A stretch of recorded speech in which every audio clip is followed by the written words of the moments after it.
Vikings, raiders, traders, and surprisingly good explorers. Ever wondered what life was like when fierce warriors sailed the seas, raided monasteries, and somehow managed to explore North America? Buckle up, history buffs and curious students, because we're diving headfirst into the Viking Age. Get ready for tales of longboats, legendary battles, and maybe even a few historical myths debunked along the way. Picture this. It's somewhere between AD 700 and 1100. The world is a very different place. The Viking Age marks a period of intense activity, where Norse seafarers embarked on voyages that would forever change the course of history. These weren't just casual cruises. Vikings were leaving their Scandinavian homes in droves, packing their longboats, and setting sail for lands like Britain and Ireland. They were explorers, warriors, and traders all rolled into one. The Anglo-Saxons, who were living in Britain at the time, often referred to these invaders as Danes. But here's a fun fact. These Vikings weren't just from Denmark. They hailed from all over Scandinavia, including Norway and Sweden. Think of it like calling everyone from North America Americans. It's a bit of an oversimplification. These Norsemen were a diverse bunch, each with their own stories and motivations. The word Viking itself is pretty interesting. It's believed to mean a pirate raid, which, let's be honest, is a pretty accurate description of some of their activities. These guys were fearsome warriors, and they weren't afraid to raid monasteries for treasure. But hold on. Don't go thinking they were all bloodthirsty barbarians. The Vikings were complex people. They also settled down with their families, farmed the land, and lived peacefully for many years. It was a multifaceted society. Forget Amazon. The Vikings were the original global traders. They sailed the seas, buying and selling all sorts of goods: silver, silks, spices, wine, jewelry, glass, and pottery were just some of the treasures they brought back home. Imagine the stories they could tell. These weren't just simple transactions. They were cultural exchanges, connecting different parts of the world in ways never seen before. Here's a mind-blowing fact. Vikings explored as far away as North America. Can you believe it? They even traveled through Russia to trade in the Middle East. These guys were seriously adventurous. Leif Erikson, anyone? These voyages weren't just about finding new lands. They were about pushing the boundaries of what was known and expanding the Viking world. Okay, let's address the elephant in the room, or rather, the horns on the helmet. I'm sorry to break it to you, but Vikings never wore horn helmets. It's a popular image, but it's a complete myth. Those horn helmets are more Hollywood than history. Can you imagine trying to fight with those things on your head? It's just not practical. When Vikings weren't trading or exploring, they were often fighting. Viking warriors were skilled combatants, wielding long swords and axes with deadly precision. These weapons weren't just tools of war. They were symbols of status and power.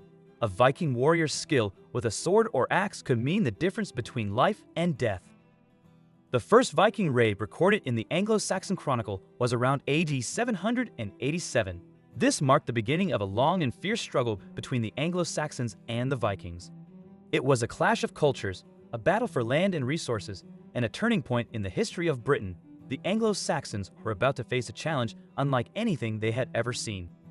The Vikings were pagans, which meant they didn't share the same Christian beliefs as most people living in Britain at the time. This made Christian monasteries easy targets for Viking raids. To the Vikings, these monasteries weren't sacred places. They were just storehouses of wealth and resources. This clash of religious beliefs fueled the conflict between the Vikings and the Anglo-Saxons. Over 1,000 years ago, on June 8, AD 793, a small band of Vikings sailed down the eastern coast of England. Their target was a monastery called Lindisfarne, and they decided to launch a surprise attack. Imagine being a monk on that fateful day. You see a few ships on the horizon.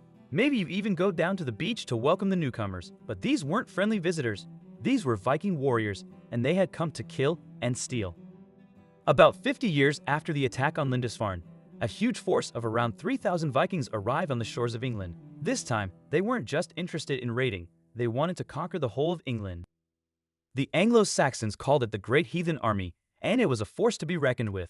They wanted everything, and to get it, they would have to take on the Anglo-Saxons. In AD 865, the Great Heathen Army sailed across the North Sea. Their goal was simple: conquer land and establish a Viking kingdom in Britain. This wasn't just a raid, it was a full-scale invasion. The Vikings were here to stay, and they were determined to make Britain their own. For the first time, the Vikings decided to stay in Britain for the winter in AD 866. This marked a significant shift in their strategy. They weren't just raiding and leaving, they were settling in, preparing to build a permanent presence in the land. The Anglo-Saxons were about to face a long and difficult struggle.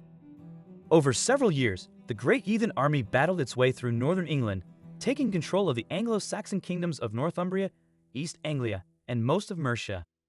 The Vikings were relentless, and their military prowess was unmatched. One by one, the Anglo-Saxon kingdoms fell under Viking control. By AD 878, almost all of the Anglo-Saxon kingdoms had fallen to the Vikings, all except for Wessex, which was ruled by Alfred the Great. Alfred was a brilliant military strategist and a determined leader. He refused to give up, and he rallied his forces to fight back against the Viking invaders. King Alfred eventually beat the Viking army in battle, but he wasn't able to drive them out of Britain completely. The Vikings remained a powerful force in the land. The conflict between Alfred and the Vikings was a defining moment in British history. It shaped the political landscape of the country and left a lasting impact on its culture. The Vikings established a region in England known as the Danelaw, where Viking laws and customs prevailed. This area became a melting pot of cultures, with Viking and Anglo-Saxon traditions blending together. The Danelaw was a testament to the Vikings' influence on Britain. It was a place where Viking culture thrived, and it left a lasting legacy on the language, customs, and traditions of the region. The Viking Age may be known for its raids and battles, but the Vikings were so much more than just warriors. They were explorers, traders, settlers, and cultural innovators. Their impact on history is undeniable, and their legacy continues to fascinate and inspire us today. From their longboats to their sagas, the Vikings left an indelible mark on the world. The Viking Age gradually came to an end around the 11th century. Factors such as the conversion of Vikings to Christianity and the rise of strong centralized kingdoms in Scandinavia contributed to the decline of Viking power. The Viking spirit of adventure and exploration lived on, however, and their influence can still be seen in many aspects of modern society. The Viking Age was a complex and fascinating period in history. The Vikings were fierce warriors, skilled traders, and intrepid explorers. They raided monasteries, conquered kingdoms, and left a lasting impact on the world. From their horned helmet myths to their incredible voyages, the Vikings continue to capture our imagination and inspire our curiosity. Remember to leave a like and subscribe to this channel for more great history videos.